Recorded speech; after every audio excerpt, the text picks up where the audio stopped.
অঙ্কই ভগবান সঞ্জীব চট্টোপাধ্যায়। 2 মাইলের মতন জঙ্গল, তারপর একটি মিষ্টি নদী, সুইট রিভার, তার উপর বন্ধুর মতন একটা সেতু। সেতু পেরোলেই ছবির মতন সেই গ্রাম কুতুব। ইতিহাস: কুতুবুদ্দিন আইবক সেই গ্রামে বটতলায় বসে প্রতিজ্ঞা করেছিলেন, আর যুদ্ধ নয়, এবার শান্তি। যুদ্ধ করবে বলবান গিয়াসুদ্দিন বলওয়ান। মরুক বাচুক, দেখার দরকার নেই আমার। মাথার টুপি খুলে বাতাসে উড়িয়ে দিল। অলৌকিক ব্যাপার, টুপিটা আকাশে ছুটতেই পায়রা হয়ে উড়ে গেল নীল আকাশে। সেই থেকে পায়রার নাম হলো কবুতর। সেই পায়রা 1.5 মাইল দূরে যে গ্রামে গিয়ে বসলো, সেই গ্রামের নাম হলো কবুতরগঞ্জ। যত ভালো ভালো পায়রা, বনিদি পায়রা, একমাত্র সেই গ্রামেই পাওয়া যায়। দেশ বিদেশ থেকে শান্তি উৎসবে চালান যায়, অর্ডার আসে, সেন্ড আসেন পেটি অফ শান্তি শেখ বরাবর। কুতুবউদ্দিন বিরাট একটা মসজিদ তৈরি করলেন, জরুরি কাজ করা। নাম হলো ঝিলমিল মসজিদ। সেখানে বসে বাকি জীবন শুধু গান লিখতে এবং নিজের সুরে গাইতে লাগলেন। সেই ধারার গানের নাম হলো কাওয়ালি।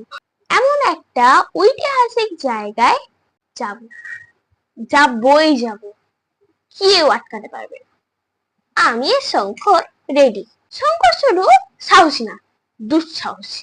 ভূত ছাড়া কাউকেই ভয় পায় না সে।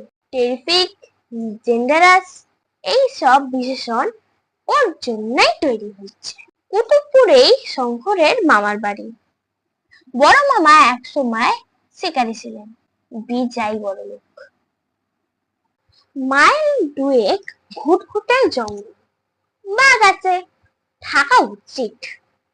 বাঘ না থাকলে জঙ্গলের ইজ্জত থাকে না। শঙ্কর বলল, কোনো ভয় নেই। আজ শুক্রবার, আজ বাঘের ফার্স্ট ডে। কে বললে? ব্যাঘ্র পুরাণে লেখা আছে। হাঁটছি হাঁটছি, বিউটিফুল লাগছে। 2 পাশে শোলা ক্ষেত, পরে কাটি ছিলাম, সবুজ কাঁচা, ফ্যান্টাস্টিক। জঙ্গল শুরু হলো। প্রথমে পাতলা, তারপর 2 পাশ থেকে চেপে এলো। পথ বলে কিচ্ছু নেই। পাটা মারিয়ে মারিয়ে কসমস করে হাঁটছে। দুঃসাহসী সব গাছপালা চারিপাশে। রোদ পড়ে আছে বাইরে। হঠাৎ যা, পথ নেই। পাহাড়ের গুহা যেমন হয়, এই দেখি তেমন বিশাল ঝোপে জঙ্গলের টানেল। ভেতরটা ঘুটঘুটে অন্ধকার। ঢুকবো কি ঢুকবো না? বলের মতো বড় বড় 2টো লাল রঙের চোখ পাশাপাশি ধক ধক ধক ধক করছে। ওরে বাঘ রে! একটা বাঘ কিরকম একটা শব্দ করে বিচ্ছিরি ভাবে বের হলো, অসভ্যের মতো। পেছন ফিরে ডেশুট করতে গিয়ে অবাক। পিছনে একটা বাঘ, ডান পাশে একটা, বাঁ পাশে একটা, 4টে কেটো ঘিরে ধরেছে। প্রথম বাঘটা একটা থাবা বাড়ালো, সঙ্গে সঙ্গে দ্বিতীয়টা বুক কাঁপানো একটা শব্দ করে প্রথমটা থাবা ঝটকা মেরে সরিয়ে দিল। নিমেষে আমাদের দুজনকে নিয়ে 4টে বাঘের মধ্যে ঝটাপেটা লেগে গেল।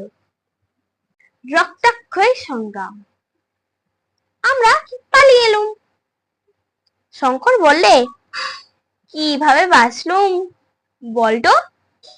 ভগবান! ধ্যাট, অঙ্ক ম্যাথমেটিক্সের জোরে বাঁচলুম। 4টে বাঘ 2টি মানুষ। 4টে বাঘ 4টে মানুষ হলে এতক্ষণে বাঘের পেটে। একটা একটা মানুষ একটা বাঘ। ভাগের গোলমালে বেঁচে গেলুম রে। চারটে বাঘ দুটি মানুষ। চল এবার অন্য পথে যাব, নদী পথে।